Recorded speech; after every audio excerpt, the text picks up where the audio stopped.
या बागेच्या लोकार्पण सोहळ्याच्या निमित्ताने या ठिकाणी व्यासपीठावरती उपस्थित असलेले जिल्ह्याचे कर्तव्यदक्ष जिल्हाधिकारी आदरणीय मिलिंद शंभरकर साहेब, त्याचबरोबर ज्यांना एक शिस्तीचं एक नाव म्हटलं जातं अशा नव्यानंच आलेल्या आपल्या जिल्ह्यामध्ये जिल्हा पोलीस प्रमुख सातपुते तेजस्वी सातपुते मॅडम, व्यासपीठावरती उपस्थित असलेले आमचे सहकारी मित्र ओमदादाचे धाकटे बंधू जयराजे निंबाळकर साहेब, बार्शी नगरपालिकेचे माजी नगराध्यक्ष आमचे सहकारी मित्र आदरणीय विश्वास भाऊ, बार्शी शहराचे प्रथम नागरिक ॲडव्होकेट आसिफभाई तांबुळी, माजी नगराध्यक्ष रमेश अण्णा पाटील, मुख्याधिकारी दगडे पाटील ताई, उपस्थित सर्व नगरसेवक, सर्व या परिसरातील वडीलधारी मंडळी, तरुण मित्र बांधव, माता भगिनी, बाल गोपाळ, आज एक सर्व बार्शीकरांच्या एक आनंदाचा क्षण आहे। आज या बार्शी शहर परिसरामध्ये एक एक एक एक करून आपण जवळपास सर्वच्या सर्व भागा आपण सर्व माता भगिनी, ज्येष्ठ नागरिक, बालगोपालांकरता खुल्ल्या करतोय। मग आज लक्ष्मी सोपान उद्यान असेल आणि त्याचबरोबर कासरवाडीला ऑक्सिजन पार्क केलेला आपण, ज्या जुन्या परंपरागत असलेल्या बागा, महात्मा गांधी उद्यान, आता त्या ठिकाणी रॉक गार्डन सेवा पण त्या ठिकाणी काम युद्ध पातळीवरती चालू आहे। लक्ष्मी तीर्थ आहे, राजमाता अहिल्यादेवी होळकर आहे, शंकेश्वर उद्यान आहे, राणी लक्ष्मीबाई उद्यान, या सर्वच्या सर्व बागासह आम्ही अत्यंत सुंदर पद्धतीनं आणि सगळ्याच नव्या नाही काय जुनं आणि नवं कॉम्बिनेशन करून आम्ही जेवढं काटकसरीनं करता येईल तेवढ्या पद्धतीने आम्ही सगळ्याच्या सगळ्या बागा करतोय। त्याचबरोबर आवर्जून सांगायला हरकत नाही की गेल्या वेळेस माननीय देवेंद्र फडणवीस साहेबांच्या माध्यमातून आणि आताही माननीय मुख्यमंत्री उद्धव ठाकरे साहेब, त्यांचे सर्व मंत्रिमंडळातील सहकारी, आज साहेब या ठिकाणी मी अपक्ष जरी आमदार असलो आणि काही जरी वेगळ्या पक्षात असलो तरी माझ्या बाबतीमध्ये राज्य शासनाच्या वेळेस काही कुठला पक्ष पाहायला जात नाही, कारण प्रत्येक जण म्हणतं की एक हाडाचा कार्यकर्ता म्हणून काम करणारा एक तळमळीचा व्यक्ती आहे म्हणून प्रत्येक जण मदत करतंय। त्याचाच भाग म्हणून जिल्हाधिकारी कार्यालयाने सुद्धा आम्हाला वेळोवेळी साहेब गेल्या वेळेस सुद्धा मोलाची मदत केली आणि जिल्हा नगरोत्थानच्या माध्यमातून आता ही जी बाग दिसती साहेब ती जिल्हा नगरोत्थानच्या माध्यमातून जवळपास 3,33,00,000 रुपये आपण खर्च केलेले। राज्य नगरोत्थानच्या माध्यमातून आपल्याला निधी आला, अण्णाभाऊ साठे दलित नागरी वस्ती सुधारणाच्या माध्यमातून सुद्धा आपल्याला मोठ्या प्रमाणामध्ये निधी आला। साहेब आपलं एक बार्शी शहराच्या वतीनं आभार व्यक्त करतो की आपण गेल्या एक 10-15 दिवसापूर्वी बार्शी नगरपालिकेला एक काम बघून 11.5 कोटी रुपये दिले, त्याबद्दल मी तालुक्याच्या वतीनं आणि शहराच्या वतीनं आपलं आभार व्यक्त करतो साहेब। आणि साहेब आज भुयारी गटरीची योजना आहे, त्याचबरोबर भुयारी गटरीच्या माध्यमातून काम करत असताना साहेब नागरिकांची मागणी होती की 150च्या ऐवजी 200 MM ची पाईपलाईन टाका आणि नागरिकांची मागणी आल्यामुळे त्यामध्ये आम्ही चेंजेस केले आणि थोडंफार त्याच्यामध्ये काही तक्रारी निर्माण झाल्या आणि त्यामुळं थोडाफार विलंब झाला त्या कामाला, नाहीतर आम्ही शहरामधले मध्यवर्ती भागामधले सगळेच्या सगळे रस्त्यांचे इस्टिमेट केले, त्याचे वर्क ऑर्डर दिले आहेत। एकही रस्ता आता राहणार नाही। एक साधारण एप्रिल 15 तारखेपर्यंत जवळपास भुयारी गटरीचे पण प्रॉपर्टी चेंबर आणि पश्चिम चेंबरचं काम पण युद्ध पातळीवरती चालू केलेलं आहे। सगळेच्या सगळे रस्ते पूर्णपणाने सुस्थितीत असलेले दिसतील। त्याचबरोबर अविकसित भागामध्ये सुद्धा एक सुंदर प्रमाणामध्ये या ठिकाणी काम करण्याचं नगरपालिकेच्या माध्यमातून नियोजन केलेलं आहे। आज नगरपालिका असेल किंवा बार्शी तालुका असेल, पाण्याच्या बाबतीमध्ये साहेब आता आपल्याला जो बंधारा दिसला या वाड्यावरती जवळपास 5 बंधारे आपण केले, त्यामध्ये 2 बंधारे जिल्हा परिषदेच्या माध्यमातून केले, 2 नगरपालिकेच्या माध्यमातून केले आणि एक बंधारा जवळपास आमच्या व्यक्तिगत खर्चातून आम्ही हा बंधारा केला।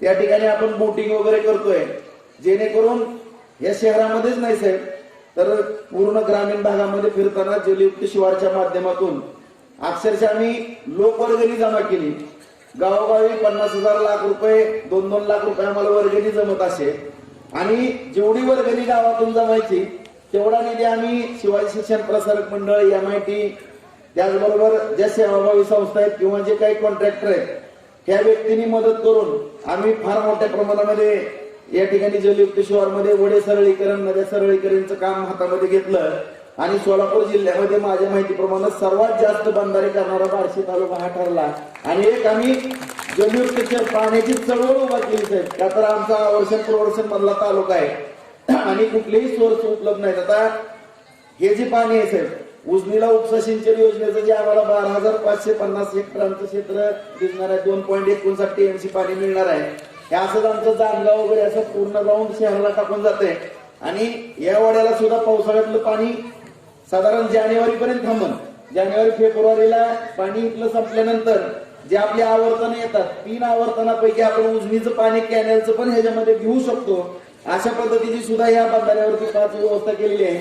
वास्तविक पाहता या परिसरामध्ये आपण पाईपलाईन पण टाकून ठेवलेल्या आहेत, परंतु दुर्दैवानं जे 1996 ची आपण लोकसंख्या गृहीत धरलेली होती, ते आपल्या 1996 ला जी योजना चालू झालेली होती त्यावेळेची लोकसंख्या आणि आताची लोकसंख्या फार मोठी तफावत झाली आहे. साधारण माझ्या माहितीप्रमाणे 2024 ला एक 1.25 लाख लोकसंख्या होईल या हिशोबानं जी पाईपलाईनचं डिझाईन होतं, तर आताच 1.2 लाखाचा आकडा ओलांडलेला असेल. 2024 ला तर मला वाटतं 2.25 लाखाचा आकडा ओलांडल्यानंतर आम्ही एक नवीन योजना तयार केलेली आहे 400 कोटीची, त्याला सुद्धा आता मंजुरी मिळेल आपल्याला शासनाकडून. परंतु जे 25 ते 30 असे भाग आहेत की आपण आता पाईपलाईन टाकलीच आहे पण आपण नगरपालिकेचं पाणी देऊ शकत नाही आणि हे जे असे वडे वगैरे त्याच्यावरती बंधारे केल्यामुळं बोरला 10 ते 15 फुटावरती पाणी आणि त्यामुळं पाण्याची टंचाई कमी भासते. अशा पद्धतीचं नियोजन केलेलं आहे आणि जोही शासनाचा निधी येईल, मग राज्य नगरोत्थान असेल, दलित वस्तीच्या माध्यमातून असेल, त्याचबरोबर नगरपालिकेचा फंड असेल, तेव्हा आपण परस्पर जरी चौकशी केली तरी कुठलंही काम आम्ही निकृष्ट होऊन देत नाही. कुठं जरी काय वाटलं तर आम्ही स्वतःहून ते मशीननं पाडून दुसऱ्यांदा करण्याचं त्या कॉन्ट्रॅक्टरला भाग पाडतो आणि अशा रीतीनं एक चांगल्या पद्धतीनं या शहरामध्ये बागेंचा विषय असेल, त्याचबरोबर क्रीडाच्या बाबतीमध्ये मैदान आपण पाहिलंच आहे. एक महिनाभरामध्ये ते मैदान आता लोकार्पण सोहळा आपण त्या ठिकाणी करतोय. बागा असतील, क्रीडाच्या बाबतीमध्ये असतील, रस्त्याच्या बाबतीमध्ये असेल, आरोग्याच्या बाबतीमध्ये असेल, एक चांगल्या पद्धतीचं कामकाज बार्शी शहराच्या बार्शी नगरपालिकेच्या माध्यमातून करत असताना नगराध्यक्ष असतील, त्यांची सगळी टीम असेल, मुख्याधिकारी असतील, सर्व कर्मचारी वर्ग असेल, सर्वांना विश्वासात घेऊन या ठिकाणी आम्ही काम करत असताना आमची एक खंत दोन्ही तुम्ही प्रमुख आहेत जिल्ह्याचे, मॅडम पण आहेत आणि माननीय जिल्हाधिकारी पण आहेत. या ठिकाणी एवढं सांगायचं की काय मंडळी, आता नगरपालिकेचा विषय नाही किंवा माझा व्यक्तिगत म्हणून विषय नाही, मी राजेंद्र म्हणून मला काय त्रास व्हायचा तर होऊ द्या, परंतु विकास कामं करत असताना काही ठराविक जी एक 10-5 माणसं आहेत तीच माणसं आहेत. त्यांचे अर्ज जर काढले तुम्ही, मग पोलीस स्टेशन असेल, तहसील ऑफिस असेल, पंचायत समिती आहे, इरिगेशन आहे, PWD आहे, सगळ्या डिपार्टमेंटचे तुम्ही एकदा अधिकाऱ्यांची बैठक, तुम्ही 2 प्रमुख आहेत जिल्ह्याची, त्यांची बैठक घ्या आणि विचारा एका एका व्यक्तीचे किती अर्ज आलेले.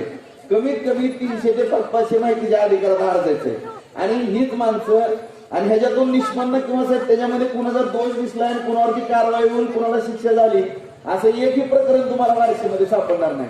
आणि अशा ठराविक लोकांचा पण थोडं, आणि मी आमदार म्हणून काम करत असताना लोकप्रतिनिधी म्हणून त्यांनी दिलेल्या तक्रारीमुळे थोडं कामामध्ये व्यत्यय येते, पण आम्हाला काही नाही साहेब, आम्ही लोकप्रतिनिधी, आम्ही जनता आहे. परंतु जे अधिकारी वर्ग आहे तुमचा, मग सगळ्या डिपार्टमेंटचे प्रमुख जे काही या तालुक्यातले एवढे परेशान झाले, काय काय जणांना तर शुगर झाली, BP झालाय, एवढी तकलीफ मध्ये काय काय जण काढतात. अशा पण व्यक्तींचा थोडं बंदोबस्त होणं, एक लोकप्रतिनिधी म्हणून मी मॅडम आपल्याला सुद्धा एक क्लिप हे दिली आहे, पेन ड्राईव्ह मध्ये मी माझं पत्र दिलं होतं आपल्या ऑफिसला पण, माननीय कलेक्टर साहेबांना पण दिलंय. आणि रोज मॅडम एक आमच्या बार्शीकरांना एक उपद्रव चालू झालेला आहे, एक 10 ते 12 जण रोज लाईव्ह वर येतात. तर आपले DYSP साहेबांना पण बोललो मी, गोसाई साहेबांना पण बोललो, लाईव्ह वर मॅडम एवढं काही पण वेळ वाकडं बोलतात, म्हणजे जातीवाचक बोलणं, एकमेकाला शिवीगाळ देणं साहेब, आरे रवीची भाषा बोलणं. ह्याच्यामुळे काय होतं, एक तर आम्ही फार भोगले आमच्या शहराने तालुक्याने. एक 10 वर्षापूर्वी एवढी मॅडम विचित्र परिस्थिती, अत्यंत संवेदनशील तालुका म्हणून तालुक्याकडे पाहायला जायचे. फार मोठी बदनामी तालुक्यात झाली. कुठंतरी एक 5-7 वर्ष झाले एवढी शांतता आहे की आता माझ्या माहितीप्रमाणे कुठं वाद भांडण वगैरे राजकीय प्रतिस्पर्धी, आता आमचे प्रतिस्पर्धी सोपल आहेत. आता ह्यांच्यामध्ये सुद्धा कुठं एवढं तेढ राहिली नाही किंवा असं भांडणाचा वगैरे कुठला विषय राहिलेला नाही. परंतु एक नव्यानं काय जी मंडळी आलेली, मग कोण माहिती अधिकारवाले आहेत किंवा कोणी विविध संघटनेचे काम करणारी माणसं, असं जर विचित्र काहीतरी जातीवाद किंवा एकमेकाला बोलतात, त्याच्यामुळे शहरामध्ये कुठंतरी शांतता भंग होण्याचे चिन्ह दिसतात. त्याकडे दोन्ही प्रमुख मंडळी आहेत आपण जिल्ह्याचे, त्याकडे एक लक्ष द्यावं एवढीच विनंती करतो. आणि आज एका अत्यंत चांगल्या कार्यक्रमाला या ठिकाणी आपण आलात.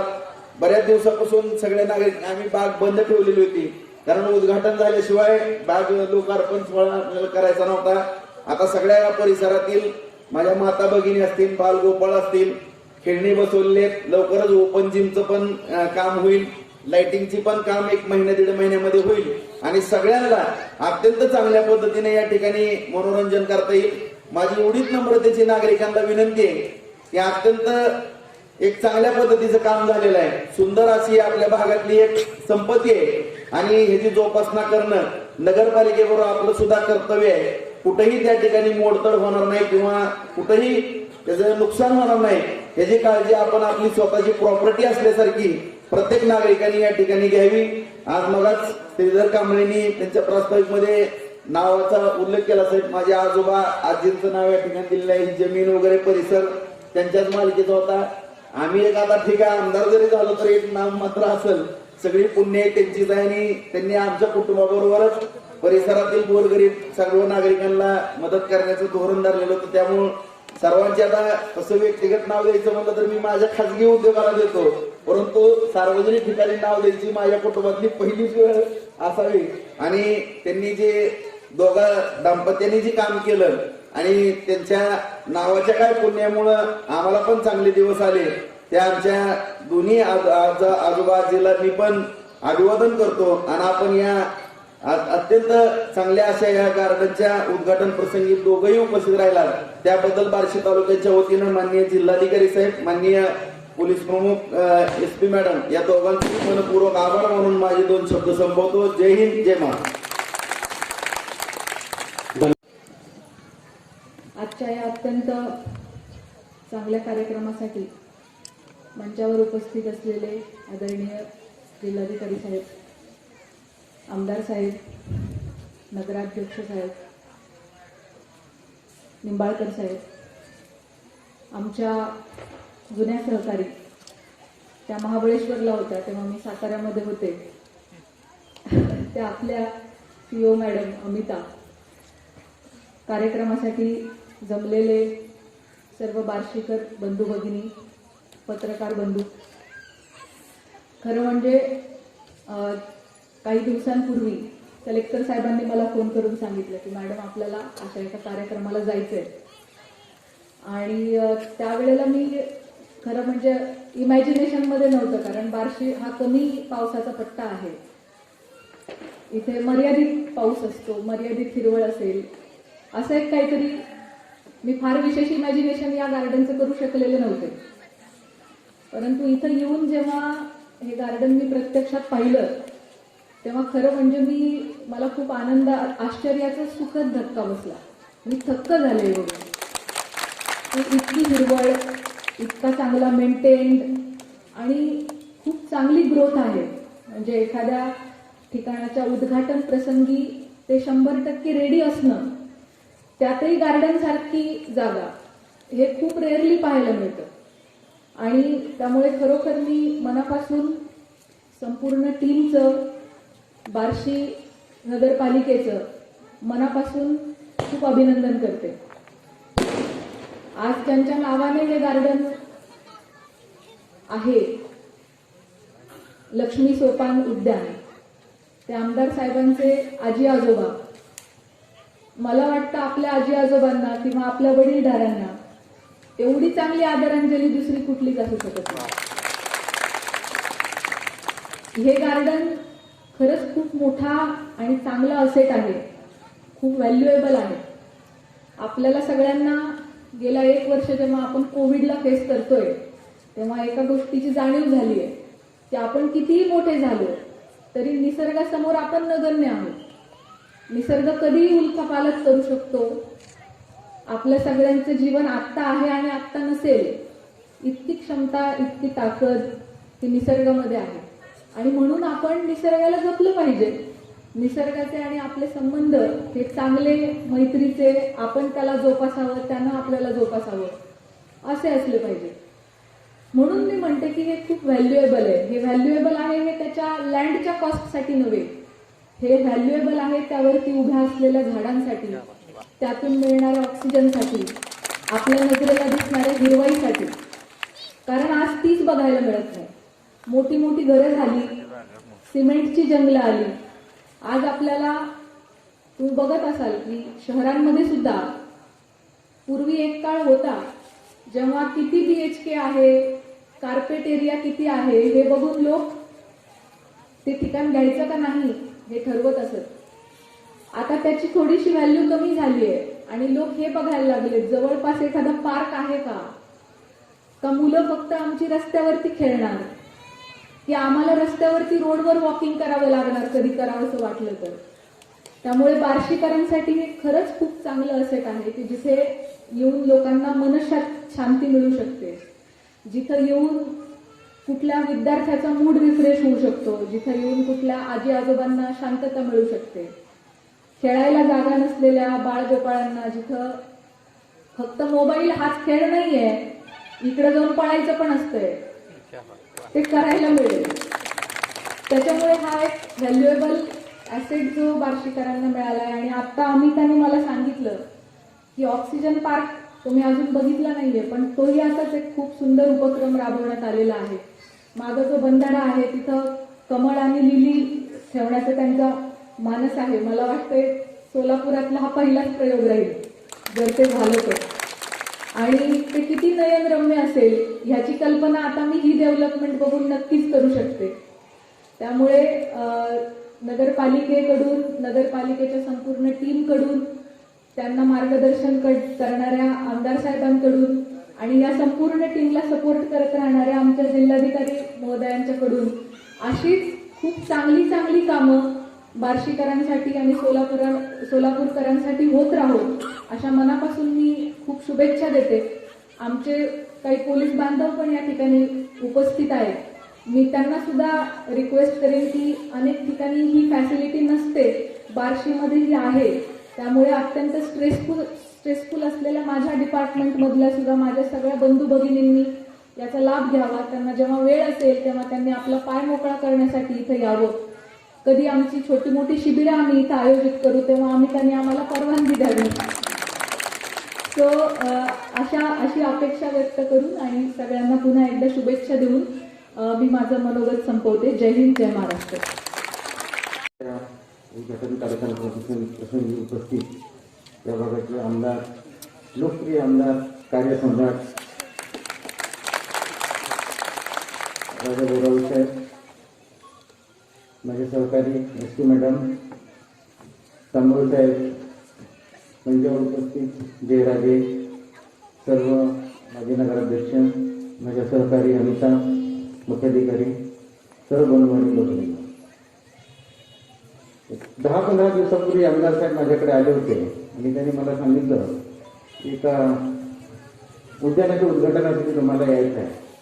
तुम्ही त्यांना सहगृह होऊन दिलं कारण मला त्यांच्या कामाची कार्यक्षमता माहिती आहे. मी बघत आलो कुठलेही प्रॉब्लेम असतील तर ते त्यांनी कसे डील केले, कशा प्रकारे त्याला हँडल केलं आणि त्यांची जी झील म्हणतो त्याला इंग्लिशमध्ये, म्हणजे एखादं काम करायची त्यांची जी उत्सुकता असते, जी जिद्द असते ती मला बरेचदा बघण्यात आली. त्याची 2-3 मी उदाहरणं सांगेन. पहिलं उदाहरण जेव्हा कोविड सुरू झाला, आपल्याला कल्पना असेल शहरामध्ये कमी होता, जास्त होता आणि ग्रामीण भागामध्ये कमी होता. परंतु एक वेळ अशी आली की बार्शीमध्ये मोठ्या प्रमाणात केसेस वाढले, बार्शी आणि पंढरपूरमध्ये. त्यावेळी मात्र त्यांनी अत्यंत प्रभावीपणे इथले जे प्रायव्हेट हॉस्पिटल्स आहेत ते चालू करायला मदत केली. त्यानंतर पवार साहेबांचा दौरा झाला होता. त्या दौऱ्यामध्ये त्यांनी फार उद्विग्नपणे मुद्दा मांडला होता की बार्शीमध्ये कोरोना कसा वाढत आहे आणि त्याला कसं आपण आटोक्यात आणलं पाहिजे. आणि त्याची दखल त्यावेळी कॅबिनेट स्वतः घेतली होती. त्यानंतर आम्ही बऱ्याच उपाययोजना केल्या. प्रायव्हेट दवाखाने आपले सुरू झाले. ज्या दवाखान्यांमधली कॅपॅसिटी कमी होती ती कॅपॅसिटी वाढवण्यामध्ये त्यांचा फार मोठा हात होता. ते नरवीर दत्त हॉस्पिटल, त्याच्यानंतर नंदारे हॉस्पिटल, त्यानंतर जगदाळेमामा हॉस्पिटल. त्याची कॅपॅसिटी सर आपल्याला नाही का सुरुवातीला 50 होती, पण ती शेवटी आपण वाढवून प्रयत्न करून फार मोठ्या प्रमाणात त्याची कॅपॅसिटी वाढवली. त्याचा फायदा असा झाला की जेव्हा बार्शीच नाही तर बाहेरच्या लोकांनी त्याचा जास्त लाभ घेतला, कळत न कळत. हे लातूर, उस्मानाबाद, भूम, परंडा या भागावर मोठ्या प्रमाणात पेशंट आले आणि इथून बरे होऊन परत गेले. हे सगळं करण्यामागे त्यांचा फार मोठा हात होता. त्यानंतर विकास कामांच्या बाबतीत मी जॉईन झाल्यावर ते मला भेटले, परंतु लगेचच महिनाभरामध्ये सगळे कोविडचं काम सुरू झालं, त्याच्यामुळे फार विशेष लक्ष देऊ शकलो नाही मी त्या गोष्टीकडे. ते पण जास्त परस्यू करू शकले नाही. परंतु सतत त्यांच्या बोलण्यामध्ये बार्शी शहराचा विकास कसा होईल, कुठून कसा निधी मिळेल, त्याचा सतत ते प्रयत्न करत असत. तर तो माझा त्यांचा अनुभव. आज मी इथे जेव्हा आलो तर जसं एस टी मॅडमनी सांगितलं, मला वाटतं असं ट्रॅडिशनल आपलं गार्डन असेल, इकडून जाईल तिकडून परत या, अशीच माझ्या डोक्यामध्ये होती आयडिया. परंतु जेव्हा एंट्रीलाच गेलो ना ते लक्षात आलं हे काहीतरी विशेष आहे. माझी मॅक्सिमम सर्व्हिस मुंबईमध्ये झाली आहे, त्याच्यापूर्वी काही दिवस मी नागपूरमध्ये होतो. तर तिथे मी असे गार्डन बघितले आहे. अशा प्रकारचे गार्डन मी एकदम हाय एंड गार्डन म्हणून यायला, एकदम उच्चस्तरीय उच्च प्रतीचे ते गार्डन आहे. हे गार्डन काही विशिष्ट ठिकाणी पाहायला मिळतात. आणि तुम्ही माझ्यासोबत ऍग्री कराल, मोठमोठे कॉर्पोरेट ऑफिसेस असतात. कॉर्पोरेट ऑफिसमध्ये जेव्हा आपण एंट्री करतो तर एंट्रीच्या सुरुवातीला अशा प्रकारचे गार्डन असतात आणि लँडस्केपिंग असतं. त्या दर्जाचं बार्शी शहराला एक त्या दर्जाचं गार्डन त्यांनी मिळवून दिलेलं आहे. तेही त्यांनी त्याला आपण सर्वांनी नाव दिलेलं आहे त्यांच्या आजोबांचं. त्यांना एक फार मोठा वारसा लाभलेला आहे. एक दातृत्वाची त्यांची परंपरा आहे, ती अजूनही त्यांच्यामध्ये दिसते आहे. हा लेआउट त्यांनी डेव्हलप केलेला आहे, त्याची जागा दिलेली आहे.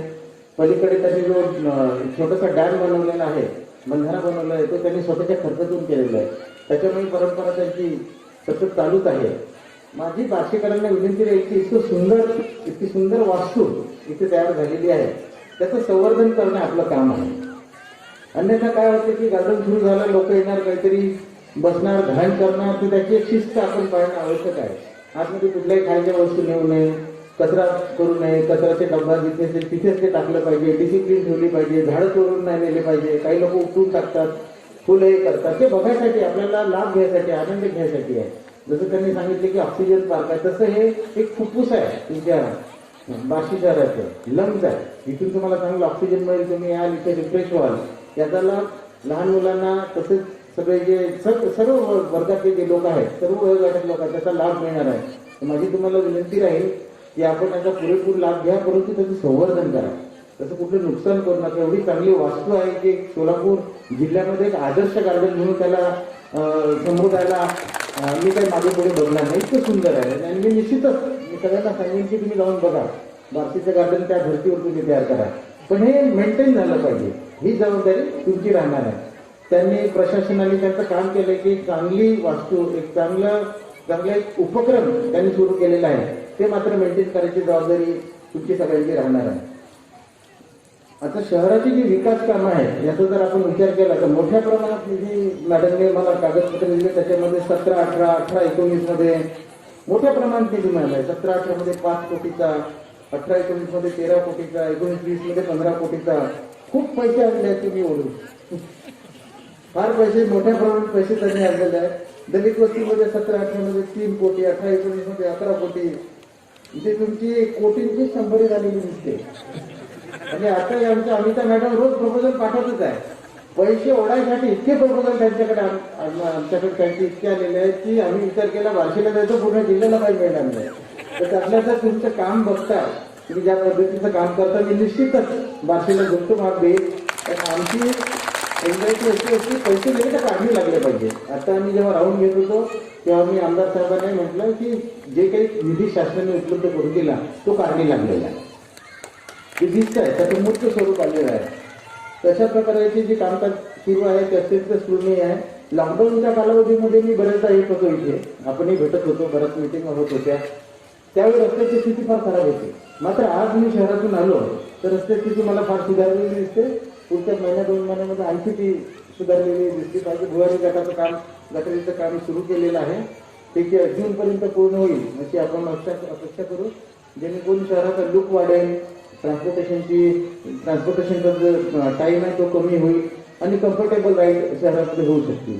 एक मला फार चांगली गोष्ट जी आवडली की शासनाचा जो उपक्रम आहे माझी वसुंधरा, त्याचं एम्ब्लेम मला इथे दिसलं.